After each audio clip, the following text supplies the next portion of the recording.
Queridos irmãos, sejam todos bem-vindos. Mais uma vez estamos reunidos aqui para a série Perguntas e Respostas. Esse é o espaço de interação, né, em que eu posso desenvolver aqui temas que são gerados a partir de conversações com vocês, que comentam vídeos como esse, que entram em contato comigo através das postagens que faço, né, sobretudo no Facebook. Também aqui na aba comunidade desse canal, né, existe uma parte onde eu coloco os textos, alguma coisa que eu converso também no Messenger e muito no WhatsApp, né? E às vezes também pessoas que mandam para mim no e-mail marceloalaspaiva@gmail.com. Essas questões, então, essas conversas, né, às vezes eu construo aqui também, retirado das conversas, questões para tratarmos aqui. Vamos lá então, né, para essa sessão que sempre dá certo. Às segundas-feiras eu posto vídeos assim.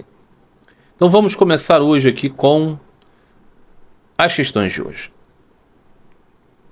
A primeira delas é a questão de um rapaz que entrou em contato comigo para falar a respeito do movimento conhecido como Hare Krishna, não é? Que é na verdade a missão do Bhaktivedanta Swami Prabhupada, né? Swami Prabhupada, um pregador indiano de Gaudiya Vaishnavismo, uma vertente do Vaishnavismo de Bengala, daqueles que são devotos de Sri Chaitanya Mahaprabhu e que tem como, né, perspectiva a filosofia, né, dos Goswamis, dos professores espirituais, discípulos de Sri Chaitanya. O Swami Prabhupada, ele foi um pregador, né, que veio para cá veio para o Ocidente nos anos 60, 65 e viveu até o ano de 1977, ou seja, por volta de 10 anos. Ele teve esse movimento de disseminação de uma perspectiva muito particular do próprio Gaudiya Vaishnavismo. Por quê? Porque o Gaudiya Vaishnavismo ele tem vários ramos e várias maneiras de ser interpretado que são diferentes daquela que o Swami Prabhupada trouxe. Mas eu vou então aqui ler uma questão sobre isso. Um amigo perguntou o seguinte: o que eu acho do movimento Hare Krishna, que é criado por Prabhupada? E ele continua desenvolvendo, na visão dele, né? O Vaishnavismo de Prabhupada me parece muito personalista em torno de Krishna. Não acha? O problema maior que vejo nesse Vaishnavismo em torno da personalidade de Krishna é que essa prática retira, por exemplo, o amor devocional a Jesus. Jesus não seria hoje em dia o principal mestre e avatar a se ter como orientação e como bhakti? Então, você vê que são três questões. A minha opinião particular a respeito do movimento que o Swami Prabhupada criou, que popularmente se chama de movimento Hare Krishna. A outra questão é se não é problemático que a religião que o Swami Prabhupada trouxe tenha esse centro em Krishna e que isso seria um obstáculo para que as pessoas desenvolvessem amor devocional por Jesus. E se não seria a melhor escolha para o caminho de Bhakti ter o Senhor Jesus como Ishta Devata. Muito bem, então vamos a essas questões, né? Primeiro ponto é o que eu acho do movimento Hare Krishna criado por Swami Prabhupada. Então, como eu dizia anteriormente, me antecipando aqui, esse movimento que o Swami Prabhupada trouxe é uma escola do Vaishnavismo e uma ramificação do Vaishnavismo de Bengala, o Vaishnavismo Gaudiya. Gaudiya é isso, de Bengala. Ok? Então, ele tinha um professor dele chamado Bhaktivedanta Swami Sarasvati, que foi o iniciador de uma escola. O iniciador, não de uma escola Gaudiya, mas de um ramo, de uma igreja muito particular, né? O Bhaktisiddhanta Sarasvati, ele era filho de um outro pregador Gaudiya Vaishnava chamado Bhaktivinoda Thakur. O Bhaktivinoda Thakur, ele era um Bradalok típico, aquele bengalês muito muito instruído na cultura ocidental, no idioma inglês, né? Na filosofia do Ocidente, muito bem relacionado, inclusive, com as correntes do pensamento ocidentais que estavam se abrindo para o pensamento indiano, né? Então ele conversou assim, trocou cartas, né, com Emerson, né? Inclusive encaminhou, né, uma biografia de Sri Chaitanya para o Ocidente nesse contato. E ele tinha uma perspectiva assim das coisas muito pluralista, não é? Ele era um devoto de Sri Chaitanya, definitivamente, mas ele não era um indivíduo sectário, inspirado pelos ensinamentos de Sri Chaitanya. Verdadeiramente ele não poderia ser sectário, né? Sri Chaitanya tinha como seu Ishta Devata Krishna, Radha e Krishna, o casal divino, mas Sri Chaitanya sempre exortou a todos a cantar os nomes de Deus infinitos que existem, cada um em sua própria tradição e tudo mais, não é? Um movimento muito amplo. E o Bhaktivinoda Thakur era esse indivíduo amplo, assim. Mas o seu filho, Bhaktisiddhanta Sarasvati, um dos seus filhos, não era nada amplo. Há um texto do Bhaktivinoda Thakur que ele fala do incêndio na floresta, o incêndio do fanatismo. E que eu lendo, vejo ele falando sobre o seu próprio filho, Bhaktisiddhanta Sarasvati. O próprio guru iniciador, né, que o Bhaktivinoda Thakur orientou para o Bhaktisiddhanta Sarasvati não foi aceito e tudo mais. Então, o Bhaktisiddhanta Sarasvati, ele era um sujeito muito sectário. Ele tinha uma percepção assim de pregação muito parecida com o do proselitismo cristão, sobretudo protestante. Uma coisa assim muito exclusivista, um pouco agressiva, um pouco baseado na crítica aos outros, um pouco baseado na ideia de confronto, né? E ele criou então a sua própria igreja, a sua própria instituição, a sua própria linha, que escapou um pouco do tradicional modo Gaudiya Vaishnava de orientar as coisas, que era pautado nos babadis, naqueles chefes de família que eram devotos de Chaitanya. O próprio Bhaktivinoda Thakur era isso, né? Ele era um pai de família com muitos filhos, né? E ele era um magistrado, ele era uma pessoa do governo, né, imperial britânico, né, na Índia. E na sua aposentadoria que ele começou mesmo a desenvolver assim muita escrita e tudo mais. E ele tinha essa perspectiva assim mais abrangente. Mas o Bhaktisiddhanta Sarasvati não. Então ele criou um movimento assim, né, a Gaudiya Math foi a ordem que ele criou. E ele pregava esse Vaishnavismo assim muito agressivo. E daquela linha, né? Só a gente aqui entendeu, só a gente aqui desenvolveu santidade, só a gente aqui é verdadeiramente legítimo, né? E teve uma coisa engraçada que o Bhaktisiddhanta Sarasvati, ele foi feito sannyasin, né? Foi ordenado sannyasin, renunciante.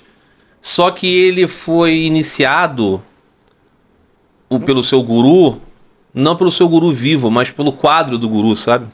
Então assim, existia um Babaji, um sadhu Gaudiya, que ele admirava muito, que ele buscou ter como modelo, só que ele não teve iniciação direta. Ele teve iniciação através do quadro, colocou o quadro, então foi iniciado. Então assim, um modo bastante exótico, bastante, né, único até, podemos dizer assim.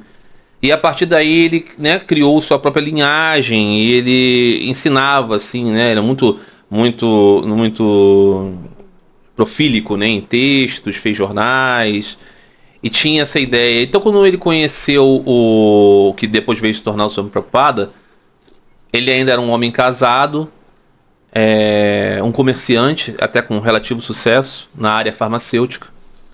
E ele conheceu o Bhaktisiddhanta Sarasvati e ficou muito encantado por ele. foi iniciado por ele, e esse Bhaktisiddhanta Sarasvati indicou para ele que a missão dele era fazer traduções para o inglês da filosofia de Chaitanya. E que deveria se comunicar com os estrangeiros, sobretudo no Ocidente. Depois o Bhaktisiddhanta Sarasvati faleceu. O grupo que ele criou, a ordem que ele criou, né, a igreja que ele criou, digamos assim, se dividiu em muitos grupos. Continuou existindo, mas todos os seus discípulos fizeram outros grupos. E esse homem que depois veio se tornar o Swami Prabhupada, ele buscou uma iniciação formal como sannyasi. Ele deixou a sua esposa e filhos, já idoso. E entendeu para ele que a ordenança do seu guru era que ele fosse pregar no Ocidente. E ele já estava começando a traduzir, né, textos fundamentais para a teologia do Gaudiya Vaishnavismo, sobretudo, né, o Srimad Bhagavatam, o Bhagavad Purana, e o Bhagavad Gita, né, e tudo mais. Então ele foi para o Ocidente, entendendo estar fazendo a vontade do seu guru. E a história dele é muito interessante, porque ele realmente foi para o Ocidente sem nenhum grande aporte, sem nenhum grande ajuda. Ele foi com muito pouco dinheiro, apenas o dinheiro da passagem que ele conseguiu, né, angariar. Os negócios dele, pessoal, como empresário, eu falei que ele era um empresário até com certo sucesso. Realmente ele era, só que no final começou a acontecer uma série de declínios com os negócios dele. Ele estava numa situação econômica muito difícil. E ele, quando se tornou sannyasi, abriu mão dos seus recursos, deixou com a família e estava assim, realmente sem dinheiro, e foi para o Ocidente, mesmo confiando assim na misericórdia de Deus e que as coisas dariam certo assim, porque era a vontade do seu guru. E acabou acontecendo que ele passou por muitas dificuldades, muitas agruras, assim, né? Chegando em Nova York, ele foi para Nova York, que foi uma jogada inteligente dele, né? Ele não foi para Londres, né? Que seria o caminho, né, mais tradicional antigamente, né? Ele foi para o que ele entendeu ser o centro, né, do mundo ocidental, para os Estados Unidos. Não foi para a Europa, foi para os Estados Unidos. E aí lá qual era a ideia dele? A ideia dele era apresentar a perspectiva do Gaudiya Vaishnavismo conforme o seu professor, né, Bhaktisiddhanta Sarasvati tinha ensinado, para quem? Para grandes empresários, para governadores, para o presidente dos Estados Unidos, para a elite, não é? Para que essas pessoas pudessem ajudá-lo. Ele tinha essa ideia de que ele poderia convencer as pessoas do mérito da sua pregação. Só que acabou acontecendo que ele não teve, né, muito sucesso nisso. Ele não encontrou apoio de nenhuma dessas pessoas assim mais poderosas da sociedade. E também não encontrou muito apoio assim por parte da diáspora indiana. Ele encontrou assim apoio para poder morar, para poder, né, estar nos lugares, mas a maioria das instituições, né, de cultura indiana e de religiosidade indiana naquele momento presentes nos Estados Unidos eram mais voltadas para o Advaita Vedanta, eram assim a Ordem Missão Ramakrishna, era a sociedade da vida divina de Swami Sivananda, era o organismo criado por Paramahansa Yogananda, né? E outros grupos que não tinham muito a ver com essa escola, né, do Gaudiya Vaishnavismo, ou a pregação de Bhakti mesmo. Tinha muito isso, né, disseminação das ideias do Advaita Vedanta, o Neo Vedanta, ou centros de yoga, coisas desse tipo. Ele chegou a conversar antes de vir com Swami Nikhilananda, o presidente do centro da Ordem Ramakrishna de Nova York, que foi o editor, né, aquele que compilou o Sri Ramakrishna Katarita no conhecido The Gospel of Sri Ramakrishna. E o Swami Prabhupada perguntou para ele: você acha que tem espaço para poder se pegar Gaudiya Vaishnavismo aí nos Estados Unidos e tudo mais? E o Swami Nikhilananda apoiou ele, disse sim, com certeza. É possível, sim. É engraçado isso, né? Porque o Swami Prabhupada, ele era um ofensor, assim, quanto mais da Ordem Missão Ramakrishna, mas ele tinha esse relacionamento. Procurou saber. E quando ele então estava assim já meio entristecido, assim, um pouco preocupado, porque não estava dando certo, ele estava vivendo meio que de favor, assim, né, ajudado por pessoas. Acabou acontecendo que foi alugado uma lojinha que era uma antiga loja de presentes, chamada Presentes Maravilhosos ou algo do tipo, com um cartaz assim.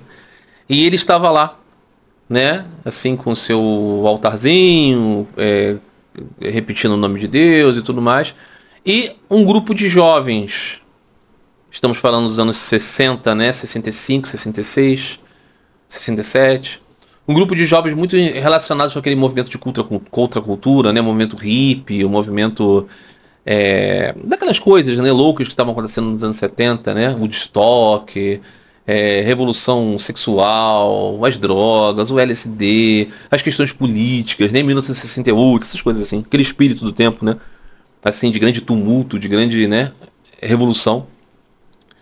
E esses jovens, assim, aparentemente nada voltados para religiosidade, coisas assim, encontraram no Swami Prabhupada uma figura carismática. Olharam para aquele velhinho ali, Swami e tudo mais, pobre, e encontraram nele, assim, uma pessoa autêntica espiritualmente. E logo um grupo razoável de jovens que eram filhos da elite, filhos da classe média, muitos deles de famílias judaicas, né, cristãos já desencantados com o cristianismo, que viram no Swami Prabhupada alguém para ser um professor espiritual. E naquela época, né, estava, né, a onda dos gurus, né, você tinha, né, o Osho, você tinha outros assim. E o Swami Prabhupada parecia diferente desses, e realmente ele era em muitos aspectos, né? Ele não era alguém assim que estava lidando com kama e kantiana, né? Com luxúria e ganância. Ele era uma pessoa realmente muito austera. E nisso ele ganhou aqueles jovens. E aí acabou acontecendo que o Swami Prabhupada não podia entender o jogo de Krishna, né? Que ele se tornou abraçado pelaquela multidão de ex-viciados, de jovens assim, né? Largados no mundo, que acabaram se tornando os apoiadores.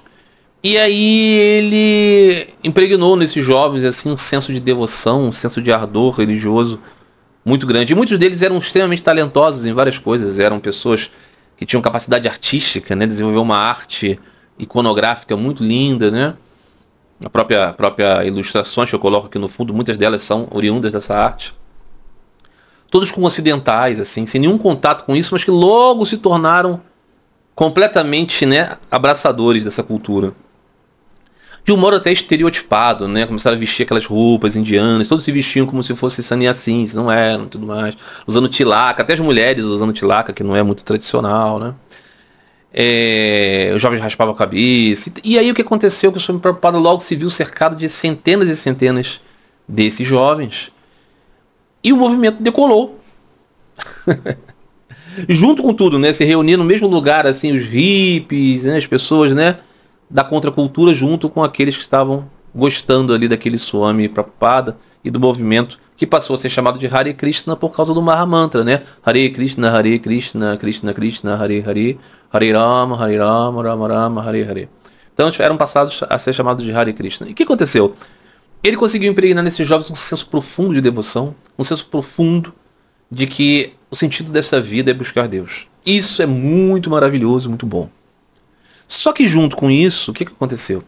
O Swami Prabhupada, eu acredito que se surpreendeu tanto com aquele sucesso inesperado, com aquelas pessoas inesperadas, que ele perdeu um pouco da mão da preparação daquelas pessoas e começou a receber gente demais, começou a iniciar gente demais. E num curtíssimo espaço de tempo, pessoas que tinham um encanto, um fascínio, talvez até pela figura magnética dele e pelas coisas em geral que estavam acontecendo ali, que abraçavam uma renúncia que não podiam dar conta.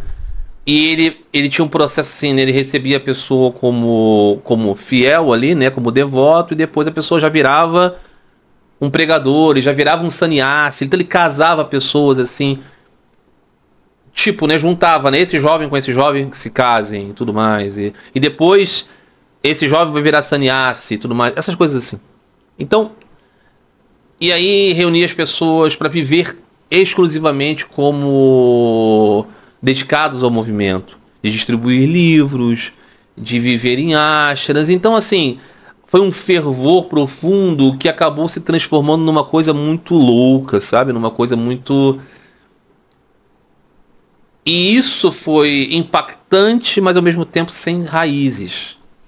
E acabou acontecendo que, num curtíssimo espaço de tempo, aquele movimento que o Swami Prabhupada criou, aquela avalanche de novidades e de entusiasmos acabou virando uma coisa assim, um tanto quanto negativa, ou bastante negativa. Houveram muitos problemas de pessoas que não estavam, né, realmente espiritualizadas e acabaram tomando para si o manto, né, de que eram religiosos, de que eram santidades, né, e acabaram nisso, como acontece muitas vezes, cometendo muitos erros e nisso prejudicando a vida de muitas pessoas. Então aconteceu muitos escândalos, né, com violências, com abusos e coisas muito negativas, né? Envolvendo dinheiro, envolvendo sexo, envolvendo tudo, né? Kama kantiana total, é muito desequilíbrio, né? E quando o Swami Prabhupada faleceu em 77, então essas coisas estavam assim meio consolidadas. Tinha um movimento espalhado pelo Ocidente, muitos países, né? Tinham centros Hare Krishnas, uma literatura, né, disseminada, né, profundamente. O Brasil, eu acho que é o país que mais se vendeu ou se distribuiu o Bhagavad Gita como ele é, que é a tradução do Swami Prabhupada. Mas esses problemas, assim, essa questão, né, da imaturidade espiritual do movimento também se manteve. O Swami Prabhupada, ele, como eu falei, né, ele era discípulo, né, desse Bhaktisiddhanta Sarasvati, embora eles tenham se encontrado apenas 4 vezes na vida. Não era assim, né, alguém que estava aos pés do seu guru, né, e tudo mais. Eles trocavam cartas, mas ele tinha a ideia, né, do seu guru como alguém muito sectário, alguém assim, né, bravio. Então ele quis representar isso também. Então, muito da pregação foi muito sectária, foi muito agressiva, foi muito, né, problemática nesse sentido. Então a gente percebe também isso, né, na literatura e no ensinamento, na educação, na mentalidade. Então isso podemos dizer também que foi muito problemático. Então, 2 coisas, né?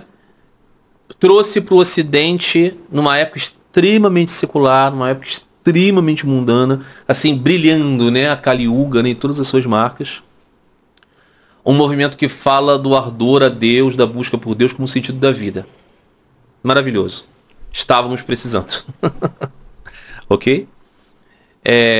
Trouxe o sentido devocional de religião. Não é uma religião do bom mocismo, uma religião da obra social, uma religião da moralidade exclusivamente porque eu quero dizer que eu sou bom, que eu sou justo e santo. Não. Uma religiosidade de amar a Deus, de se lançar aos seus pés, de entender que esse mundo todo é um encobrimento do Senhor. E isso é maravilhoso. Isso é verdadeira religiosidade, verdadeira espiritualidade.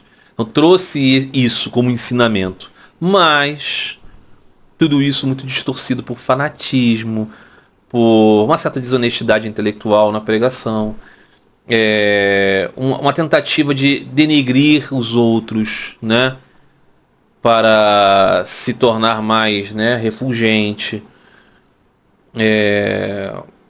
uma ideia, né, assim, de agressividade e de pular etapas, né? Então você logo se tornava alguém que era totalmente dono do status de devoto, e nisso você tinha responsabilidade sobre os outros. Isso causou muitos males. Então, o movimento Hare Krishna, né, o que eu acho dele? Eu acho que tem essa mescla. Eu acho que foi uma riqueza para a nossa civilização ocidental, mas tem os seus problemas, né? Seus problemas que precisam ser corrigidos, né? E em que alguma medida são corrigidos hoje em dia, né? O movimento que é um movimento ocidental, Swami Prabhupada criou, né, a ISKCON, Sociedade Internacional para a Consciência de Krishna, no Ocidente, nos Estados Unidos, em São Francisco, eu acho, a sede. E hoje em dia ele é um movimento que está sendo meio que reconduzido pelos indianos, né? Estão tomando assim para eles, né, isso. Eles têm tentado assim criar um tipo de nova formatação do discurso e tudo mais, mas ainda tem seus problemas, né? Referentes a essas coisas todas, né? Sri Ramakrishna dizia, né, que o problema do guru inexperiente é que é aquela coisa, né? E Sri Ramakrishna disse, certa vez encontrei uma cobra sem peçonha com um sapo grande, um sapo boi na boca. Então, assim, a cobra não tinha peçonha, ela não conseguia matar o sapo, e ao mesmo tempo ela não conseguia engolir o sapo. Mas o sapo não conseguia sair da boca dela também. Então os dois ficavam sofrendo muito. Então o Thakur disse, se a cobra tivesse peçonha, ela já tinha resolvido isso em 3 movimentos. E ele dizia, analogamente, né? O guru que não tem experiência, ele acaba prendendo o discípulo nos seus equívocos. E nisso os dois sofrem. Então eu acho que aconteceu um pouco disso, né? Com todo respeito, ok? Eu sei que um devoto, né, de Swami Prabhupada pode ficar muito magoado ao ouvir uma coisa assim, porque acha que Swami Prabhupada é perfeito, né? Um devoto puro do Senhor. Eu não tenho nenhuma dúvida da devoção profunda que Swami Prabhupada tinha por Krishna, por Hare Krishna, por Chaitanya e pelo seu guru. E eu acho que ele estava assim realmente muito ardorosamente voltado para uma missão espiritual. Mas é inegável que ele cometeu muitos equívocos na condução disso, assim como também realizou muitos acertos. Então, para mim, é uma mescla disso, né? Tem muito problema de institucionalidade, né? O problema do fanatismo, dessa exacerbação fanática é o maior problema. Mas tem muitas virtudes também, né? Muito bem. A outra questão dele sobre isso é a seguinte, né? O Vaishnavismo de Prabhupada me parece muito personalista em torno de Krishna. Não acha isso? O problema maior que vejo nesse Vaishnavismo em torno da personalidade de Krishna é que essa prática retira, por exemplo, o amor devocional a Jesus. Bom, então vamos entender.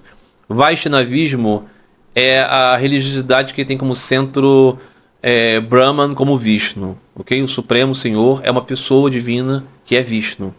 Vishnu é aquele que tudo permeia. Vaishnavismo advém de Vishnu. Okay? Poderiam ser os Vishnuitas, Vaishnavas.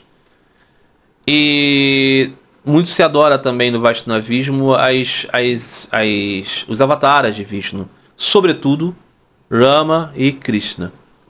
Né? Então o que acontece? O movimento Vaishnava, ele é um movimento que tem devoção por Vishnu. Seria a mesma coisa que dizer assim, poxa, o problema do cristianismo é que ele acentua muito Jesus e nisso ele atrapalha a devoção ao Buda. Nisso ele atrapalha a devoção a Alá dos muçulmanos, isso ele atrapalha a devoção a Ramakrishna. Os cristãos são centrados em Jesus, né? Os Vaishnavas são centrados em Vishnu e nas suas emanações, nos seus avatares. O movimento do Swami Prabhupada tem uma teologia que diz que Vishnu advém de Krishna. Eles invertem a situação, né? Krishna é o Senhor Supremo, né? Ele é a personalidade suprema. Ele não é simplesmente um avatar de Vishnu, não é a mais poderosa dos avatares de Vishnu, não. Ele é a fonte de todos. É bem diferente, né, de outros Vaishnavismos, definitivamente, né? Isso é uma particularidade do Gaudiya Vaishnavismo. E a pregação do Prabhupada nisso não estava indo contra o Gaudiya Vaishnavismo, mas estava acentuando uma característica da sua específica, né, denominação. Não há nenhum problema nisso. Por quê? Porque o Vaishnavismo, o que ele vai dizer? Que o Supremo Senhor é Vishnu. Mas esse Vishnu é conhecido por muitos e muitos nomes. E por muitas e muitas emanações e avataras e, né, grandes personalidades espirituais que são dotadas do seu poder. São representantes dele. Então, não tem problema isso. O movimento do Swami Prabhupada valorizava muito Jesus, o Senhor Jesus. Prabhupada tinha discursos assim, um tanto quanto, né, para cada público, né? Para alguns, assim, muito devotos de Jesus, ele dizia assim, Krishna e Cristo é o mesmo nome. Não é o mesmo nome, definitivamente não tem nada a ver, não significa a mesma coisa, né? Cristo, né, a palavra grega, né, que é do Messias, né?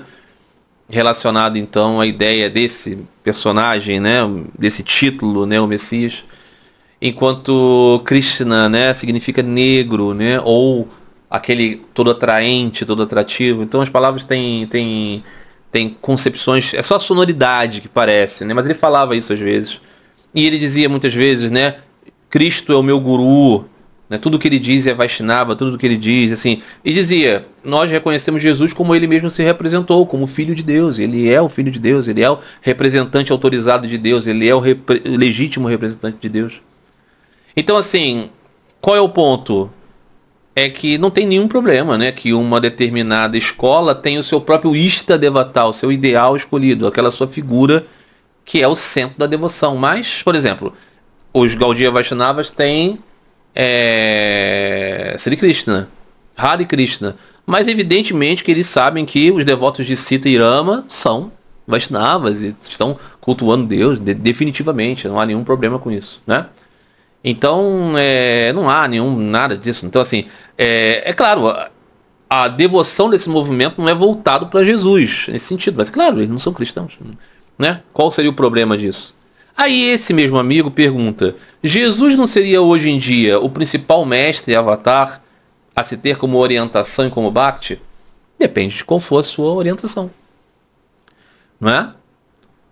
Para quem considera Jesus um dos avataras, que não é o pensamento dos cristãos, ok? Os cristãos consideram que existiu apenas uma única encarnação do Filho de Deus, uma única encarnação divina, que é Jesus. Então eles não consideram Rama, Krishna, Chaitanya, Buda, Ramakrishna e outros como possíveis avatares. Não se considera isso dentro do cristianismo. Mas há aqueles que, compreendendo a teologia do Avatara, e os Vaishnavas assim compreendem, Sri Ramakrishna ensinava a teologia do Avatara, vão compreender que o Senhor Jesus é um Avatara, definitivamente. Há caracterizações de tipos diferentes de Avatara, ok? Mas muitos consideram que o Senhor Jesus é um Avatara. Eu considero o Senhor Jesus como um Avatara. Agora, ele é o principal Avatara? Para o seu devoto, sim. Para aquele que o nome de Jesus é o primeiro nome, o nome de Jesus, a face de Jesus, sua imagem adorável, é o centro, para esse sim. Mas existem outros que tem Rama, que tem Krishna, que tem Ramakrishna, que tem Chaitanya, né? Então, de que maneira, né? Porque o cristianismo é a religião mais popular no mundo, isso não é a medida. Em algum momento da história, o zoroastrismo foi a religião muito popular no mundo, né? Ahura Mazda, Zoroastro, né? Os Ameshispentas, né? Toda a teologia né? Zoroástrica, Mazdaica, foi muito popular no mundo, muito influente no mundo. Como sabemos, hoje não é assim. O que isso significa dizer, né? Então, não é sobre isso, né? Não é sobre isso. Então, o devoto do Senhor Jesus deve tê-lo como centro, como professor de Bhakti. O cristianismo, normalmente, as igrejas, elas enfatizam mais outras coisas do que Bhakti, né? Enfatizam, às vezes, mais Jnana Yoga, né? Yoga do discernimento, Yoga da filosofia, ou Karma Yoga, né? Fazer, realizar obras e tudo mais. Mas eu tenho para mim que o Senhor Jesus é um professor de Bhakti, definitivamente. O que ele está ensinando no Evangelho é Bhakti, tudo centrado em Bhakti. Agora, não dá para dizer que, né, ele seja o maior para todos. Definitivamente não é assim. Então, se você quer praticar Bhakti, o sentido é que você encontre o seu maior apego e centre a sua devoção em Deus através desse Ista. Não é? Muito bem. Segunda questão de hoje. A adoração de uma personalidade como Jesus, que é muito adorado e até idolatrado por muitos, é que eu acho estranho. Deus é correto se orientar mesmo. Acho estranho a adoração a pessoas e a mestres. Os avatares, podemos dizer, viveram como Deus? Bom, então, não tem problema nenhum essa pergunta, né? E nem as opiniões desse rapaz. Mas é claro que aqui eu estou ensinando, né, o caminho do amor e da devoção, chamado Bhakti Yoga, e estou ensinando seguindo as orientações de Sri Ramakrishna. Então, este que chamamos de Avatara, ele não é, para esses que o adoram, uma pessoa comum, né, uma jiva, alguém muito dotado de qualidade de caráter e de inteligência e de beleza só. Ele é a manifestação do Supremo Senhor no universo transitório. Então, Jesus, ele não é idolatrado porque ele não é o ídolo. Ele é adorado como divino. Então esse rapaz acha estranho por quê? Porque ele não compreende a teologia do Avatar. A teologia do Avatar está dizendo que o próprio Senhor se manifestou.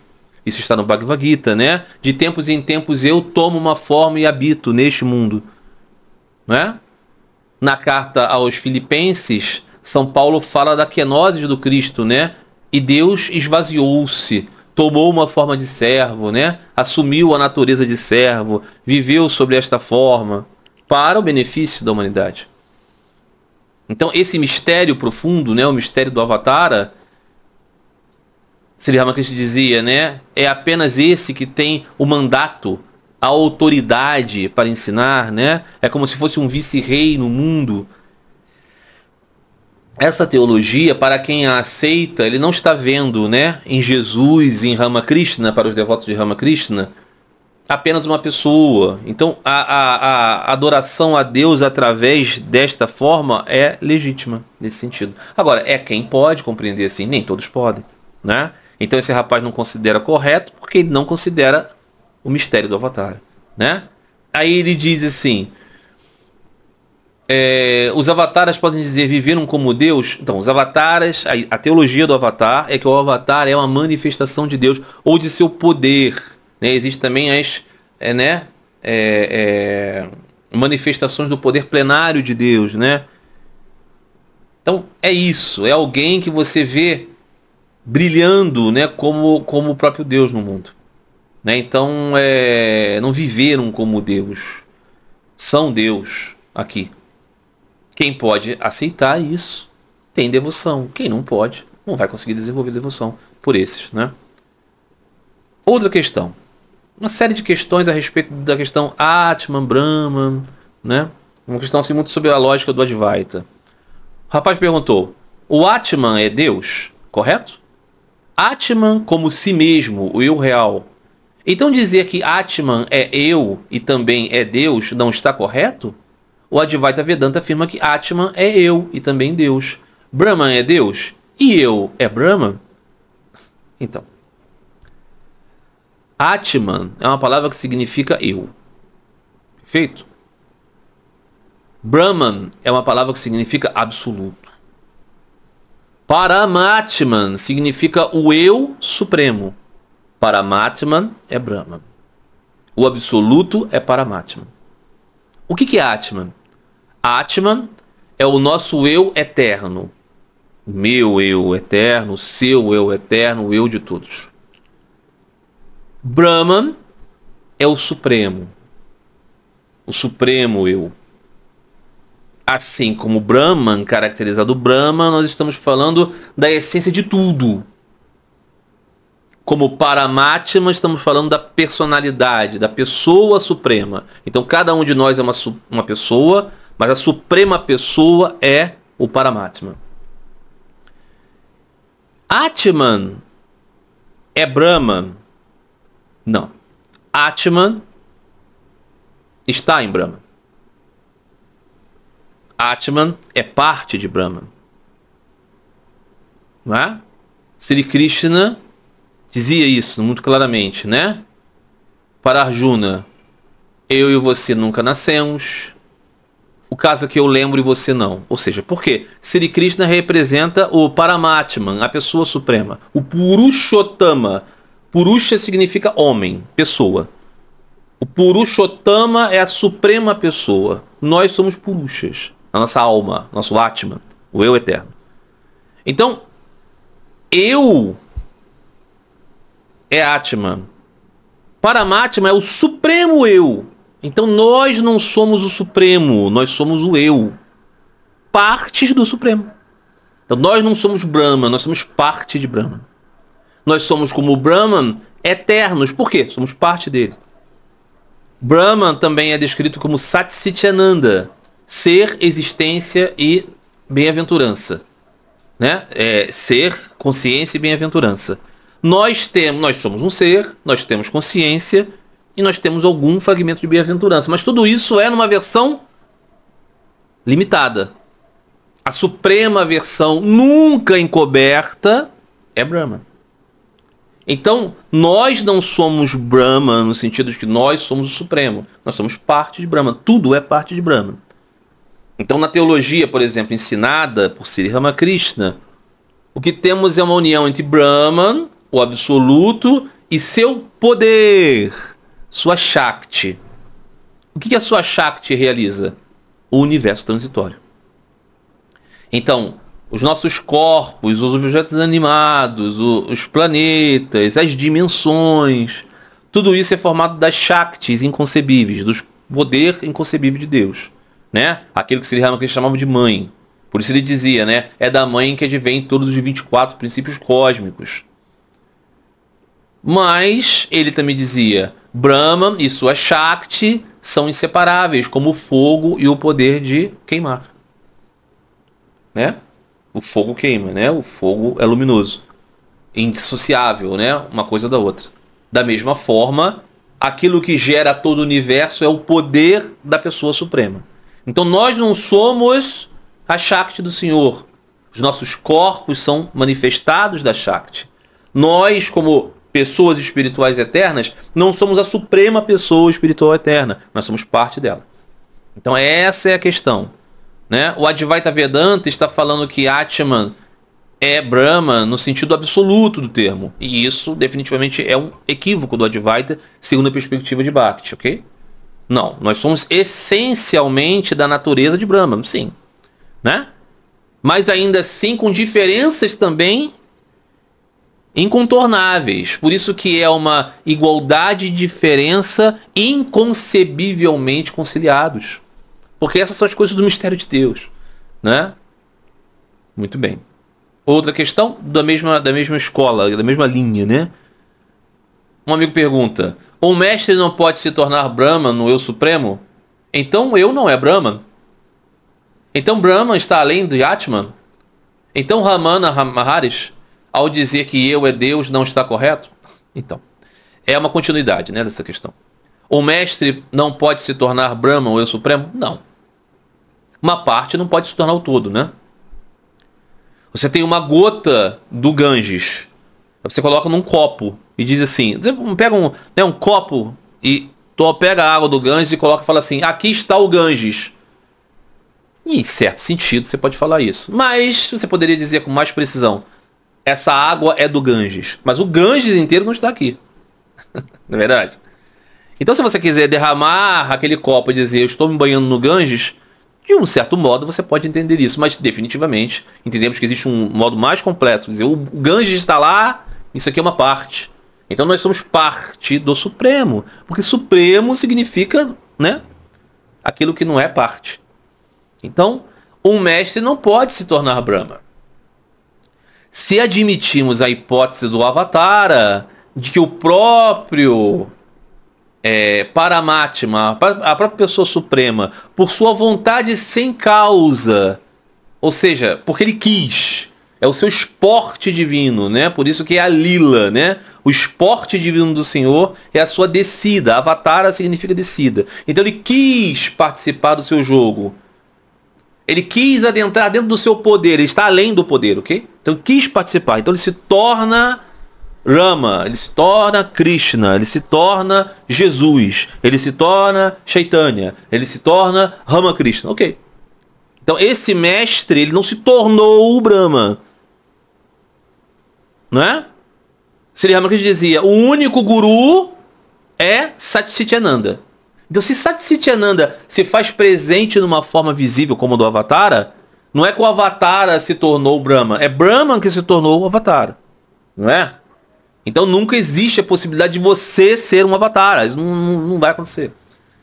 Então ele diz que Ramana Maharishi, ao dizer que eu é Deus, não está correto. Ramana Maharishi, no seu centro da sua pregação, era dizer a questão, quem sou eu? Ele dizia, se você investigar quem você é, você vai descobrir que você não é esse corpo, você não é essa mente, que você é algo que nunca nasceu, que nunca vai morrer. E este algo é da natureza de Brahman.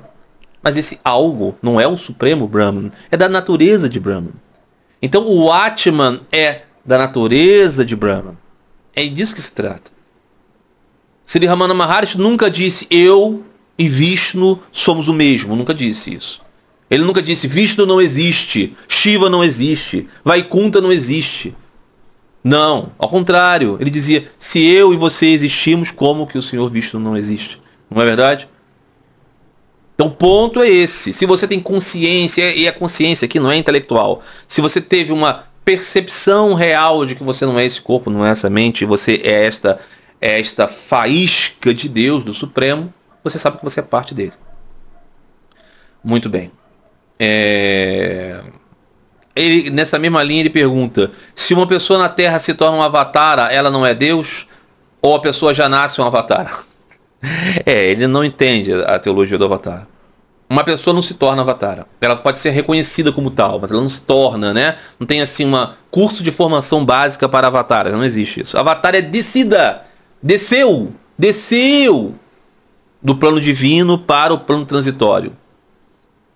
Desceu de Vaikunta, né? A realidade sem mácula. Além das gunas, dotadas de todas as gunas auspiciosas. Você pode entender isso? Não. Maravilha, é assim mesmo, não se entende, né? Esse que desceu se manifesta como pessoa aqui, como forma aqui, em qualquer um dos muitos mundos que existe. E este vai ser reconhecido ou não por uma quantidade grande ou pequena de pessoas como avatara. Mas ele não se tornou, nasceu avatara. Não, manifestou-se desde sempre como avatara. Se você o reconhece ou não, né? Por exemplo, vamos pensar assim na figura de Sri Chaitanya.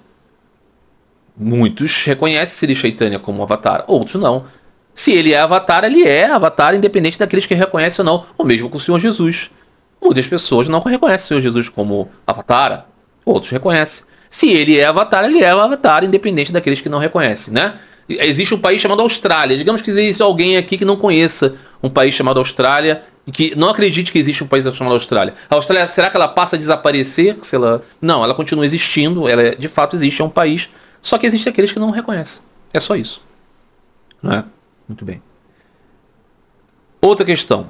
Qual deus da tríade hindu era a referência maior para Sri Ramakrishna? Então, a tríade hindu, a qual esse rapaz está fazendo menção, é a ideia de Brahman como Brahma, Vishnu e Shiva, que são os aspectos criação, manutenção e destruição, ligados a rajas, sattva e tamas, as gunas que conformam o universo.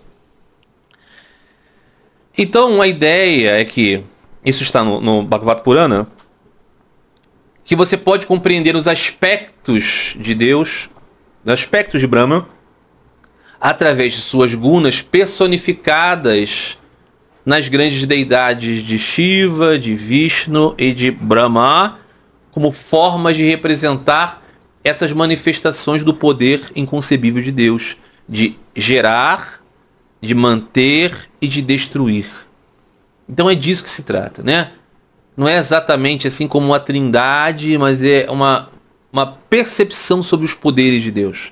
Qual era a maior referência de Sri Ramakrishna? Sri Ramakrishna, o próprio nome diz, né? Ramakrishna, né? O seu nome, né? Quando ele nasceu, ele recebeu o nome de Gadadhar, aquele que porta a clava, né? É um epíteto de Vishnu. A deidade de devoção da sua família era Raghuvir, que é uma manifestação de Rama. Ele se chama Ramakrishna, não é verdade? Ele defendeu todas as doutrinas Vaishnavas, todas, sem exceção, né? Arca, Avatara, enfim, e tantas outras, né?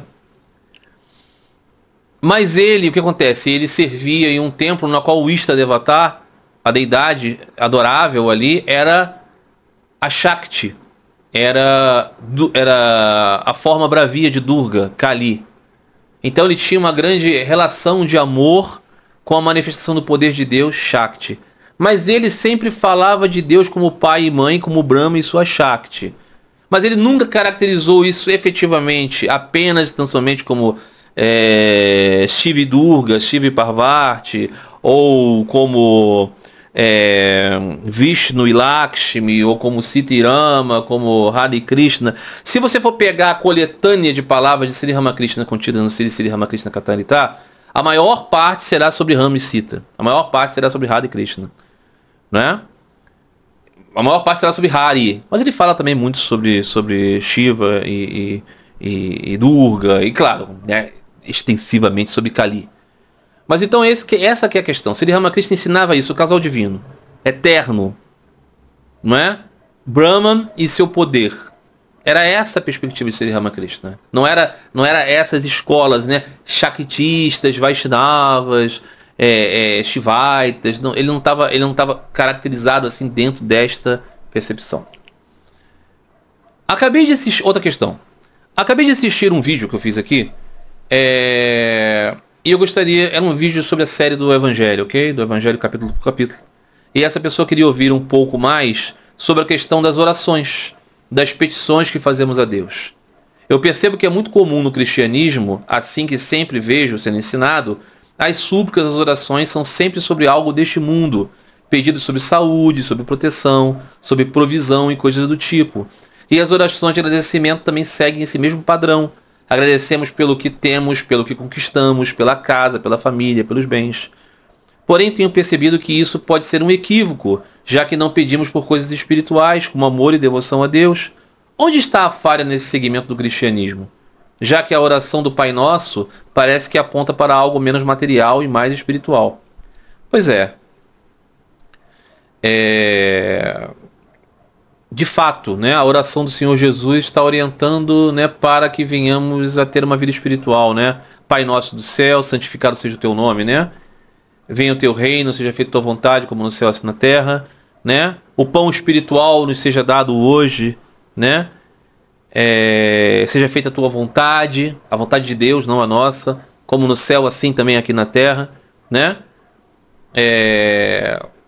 Perdoa os nossos erros em proporcionalidade com aquilo que somos perdoadores dos outros, né? E não nos deixe cair nas tentações do mundo, livra-nos do mal, né? Então, essas palavras da oração de Jesus, a única oração que Jesus deu para os seus discípulos, ela é uma rogativa fundamental ao Pai, é tudo sobre rendição a Deus, o Pai, é sobre glorificação de Deus, é sobre para que Deus nos oriente a sermos devotos verdadeiros, para que não tenhamos tentações de irmos para o mundo, e que Deus nos ajude na medida de que sejamos verdadeiros e piedosos devotos, ou seja, que não sejamos perseguidores dos outros, assim Deus pode não nos castigar pela nossa iniquidade evidente, não é?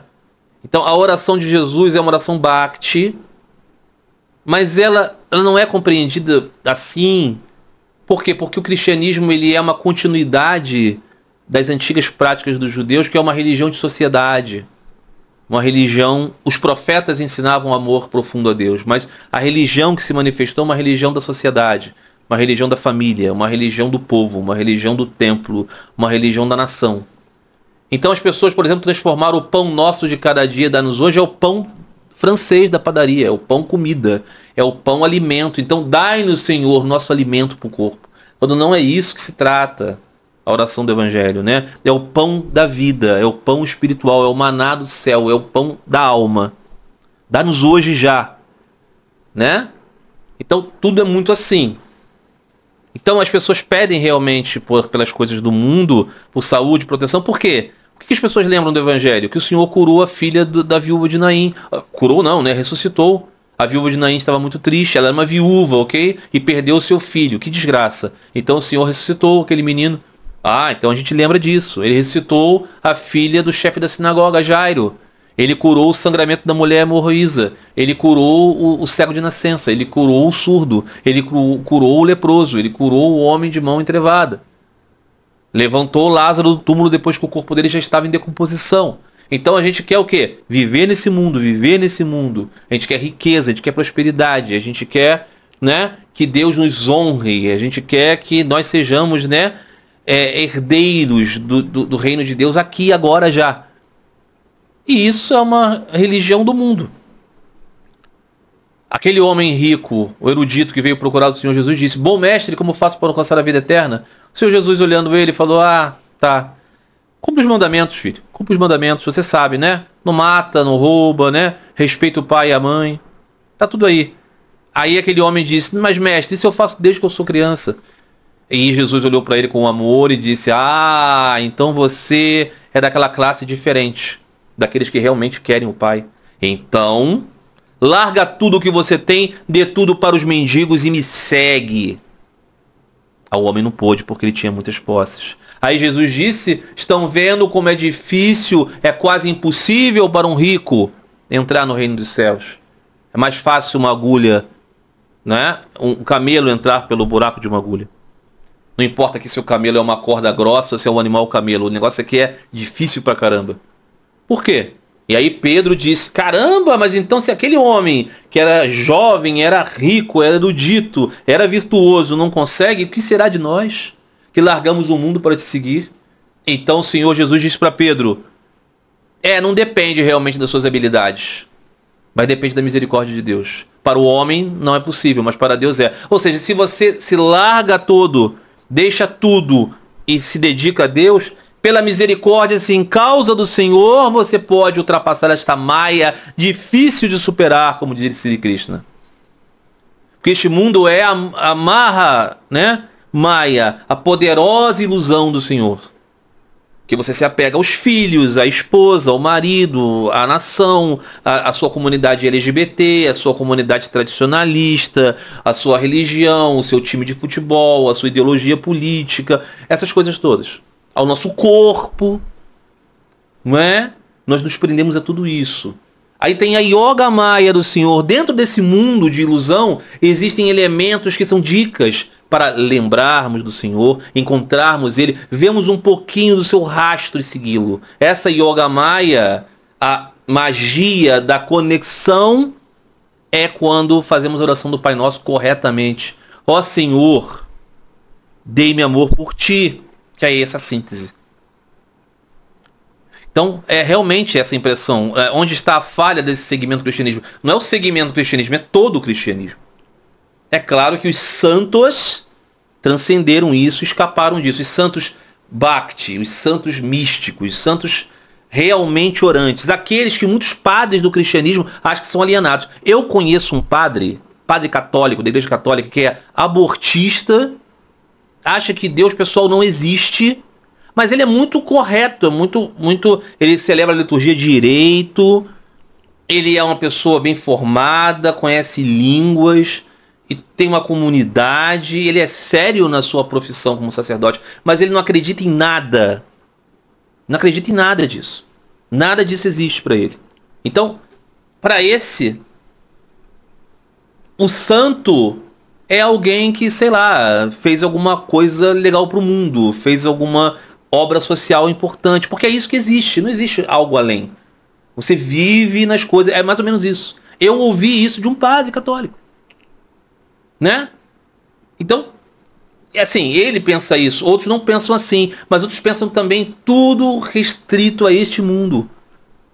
A ideia do Lázaro da escadaria, daquele que só confiava em Deus, ela não é aceita pela esmagadora maioria. Então o cristianismo se desenvolveu como uma continuidade da religião do Templo de Jerusalém.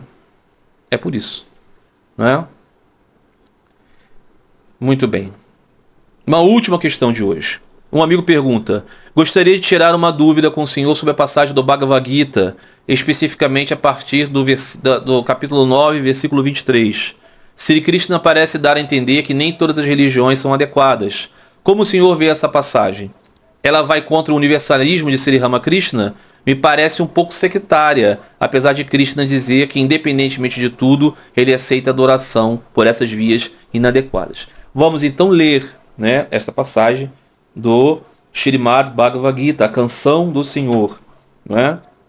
Canção do Senhor no sentido de discurso. Muito bem, eu estou usando aqui esta tradução aqui, olha. Tá bom? Que é, né, o guia completo da Bhagavad Gita com uma tradução literal feita por um professor de sânscrito, né, de uma universidade americana, que foi também um discípulo do Swami Prabhupada, mas que se distancia muito na prática, embora ele tenha muito respeito por Prabhupada, seja o seu mestre e tudo mais, mas o trabalho prático que ele faz é diferente do Prabhupada, então a tradução dele é diferente do Bhagavad Gita como ele é, ok?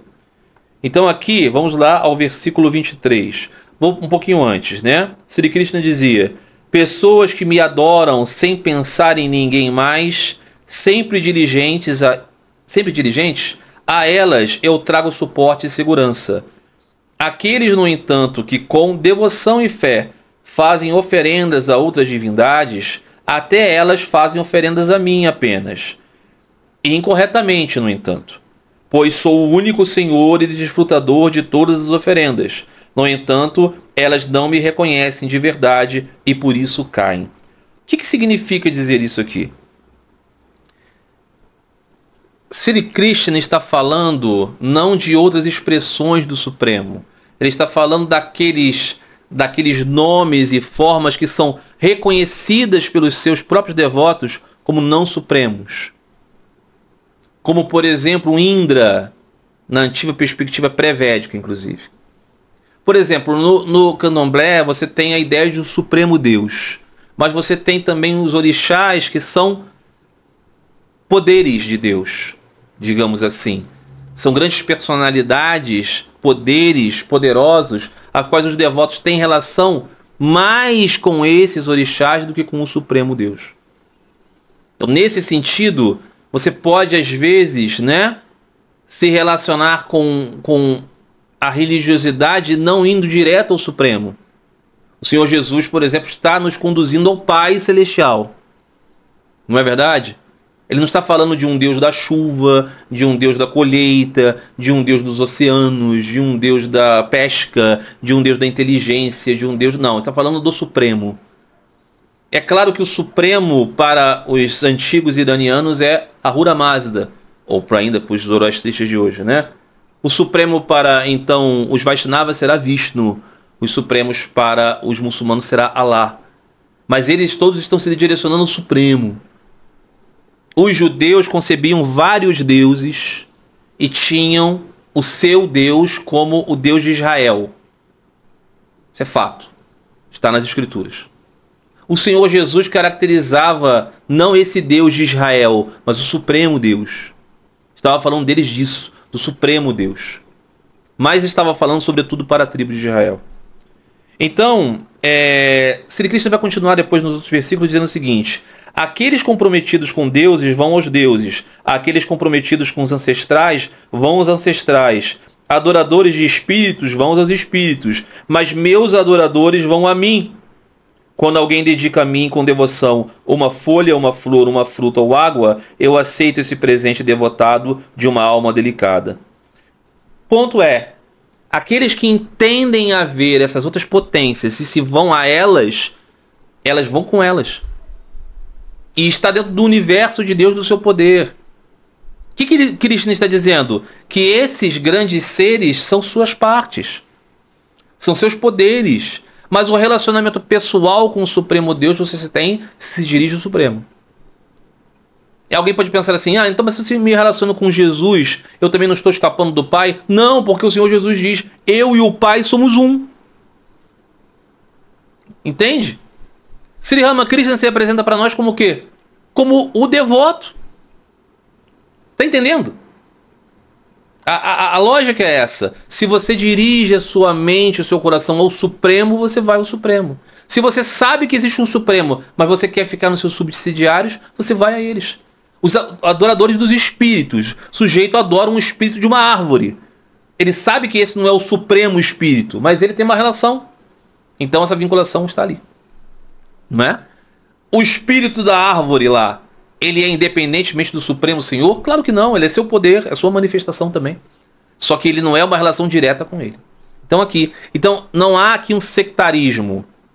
Não há aqui uma mensagem diferente de Sri Ramakrishna. Sri Ramakrishna está ensinando a buscar Deus através dos seus vários nomes, o único e seus vários nomes. Se você sabe que é o Supremo, você vai a ele dentro da linguagem que você aprendeu. Não é? Então é isso. Bom, meus amigos, hoje umas questões assim, né, muito teológicas, sobre sentido de coisas e conceitos, que eu acho que são enriquecedoras para aqueles que estão interessados nesse tipo de conteúdo aqui. Tá bom? Tinha muitas outras questões, mas não consegui desenvolver. Mas no próximo vídeo da semana que vem, se Deus quiser, vamos continuar com essa sequência. Tá legal, meus amigos? Espero que tenham gostado. Um grande abraço a todos vocês. Fiquem todos em paz. Fiquem todos com Deus.